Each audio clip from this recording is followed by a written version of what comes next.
여러분 반갑습니다. 3월 14일 토요일 박영식 라이브 출발합니다.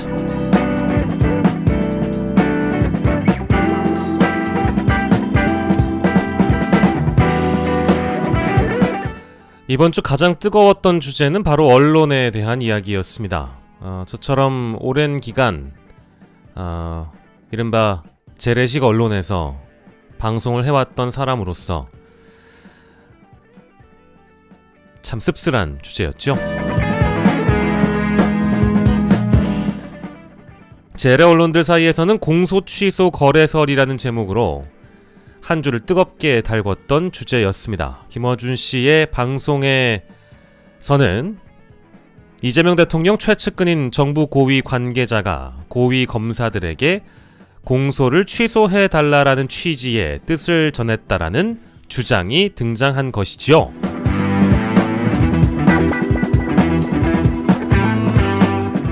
제보 기반의 단독 보도, 사실 언론에서는 늘 있는 일이긴 합니다. 하지만 그마저 미흡했던 부분들을 다수의 사람들이 지적을 하고 있는 상황. 그런데 여기서 문제가 끝난 것이 아니라 여당인 민주당은 발칵 뒤집혔고 법무부 장관은 황당한 음모론이다 라며 공소 취소를 지시한 사실이 없다고 강력히 부인했습니다.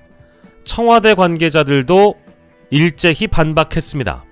그런데 정작 이 보도를 전했던 언론사의 태도는 어땠던가요?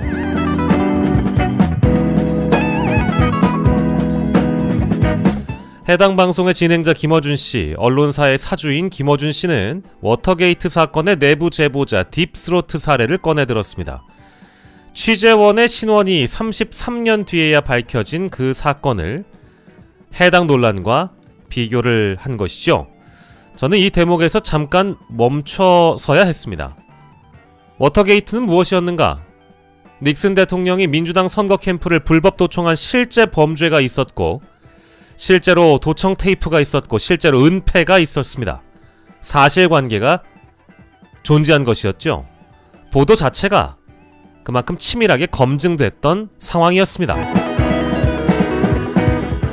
그런데 이번 경우는 어땠는가? 검사장급 인물들은 공소 취소 뜻을 받은 바 없다고 밝혔습니다. 임은정 동부지검장을 포함한 검사장들도 관련 이야기를 모른다고 밝혔고, 검찰 내에서 공소 취소와 관련된 얘기가 퍼진 적도 없다고 했습니다. 즉, 워터게이트와 이번 사건은 비교 자체가 성립되기 어렵습니다. 민주당 한준호 의원은 증거도 없이 대통령과 정부를 향해 이런 음모론을 퍼뜨리는 건 비판이 아니라 노골적인 정치 선동이라고 밝혔습니다. 김어준 씨에게 사과와 재발 방지 조치를 요구한 것이죠. 그러자 어제였습니다. 김어준 씨는 뭐라는 거야? 라고 하면서 고소 고발을 하면 무고로 대응하겠다며 으름장을 놨습니다.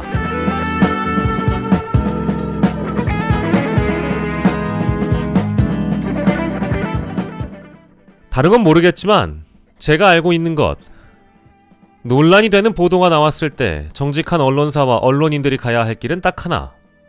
부족했다면 인정하고 사과하고 재발 방지를 약속하는 것.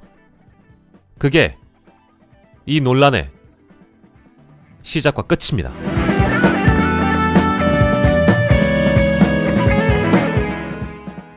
역사에서 오만한 정치인들과 오만한 사람들은 평가를 받았습니다. 닉슨과 싸웠던 워싱턴 포스트가 살아남았던 건 사실이 옳았기 때문입니다. 하물며 지금 이재명 대통령도 밤사이 SNS에서 사실 확인 없이 보도하는 언론, 의도적으로 조작 왜곡하는 언론, 근거 없는 허위 주장을 그대로 옮기는 무책임한 언론은 흉기보다 무섭다고 밝혔습니다. 언론의 자유는 소중합니다. 그 자유 위에 세워져야 할 것은 책임입니다. 권력을 감시하는 언론이 스스로 아무런 감시도 받지 않으려 한다면, 또 실수를 인정하려 하지 않는다면 또 다른 권력 남용의 사례가 될 것입니다. 3월 14일 토요일 박영식 라이브입니다.